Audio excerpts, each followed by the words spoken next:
لله وصلنا بالسلامة لمطار بريطانيا، ولكن مع الأسف لأول مرة في حياتي قلت إني أجرب الخطوط المغربية. بقول لكم شو اللي صار.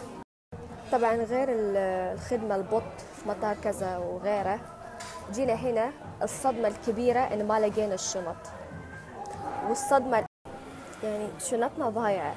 خلنا نقول يمكن راح يجيبونها من كازابلانكا على بيتي، بس باكر عيد ميلادي. يعني إيش ذنبي إذا أنا راح أكنسل كل اللي سويته وكل اللي حجزته؟ وصار لي شهرين قاعدة أرتب أشياء في لندن، قاعدة أرتب حق حفلتي أنا وفيصل، حق وايد أشياء. آخر شيء عشان شنطنا ما وصلت أكنسل كل شيء؟ شنو هالخدمة؟ أسوأ خدمة شفتها في حياتي. يعني شلون لما أنا أجرب طيار المملكة المغربية كذي يسوون فينا؟ طبعا مو انا بروحي، طبعا حرام والله.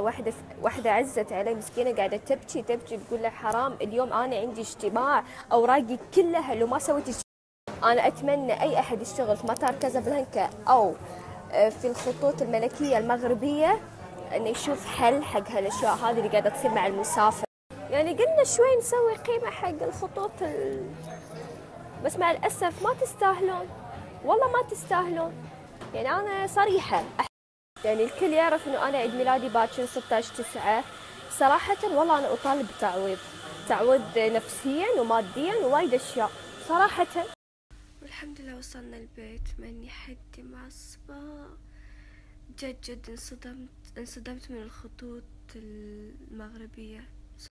انا جدا اسفة، ولكن انا انسانة صريحة وما اخاف من اي احد.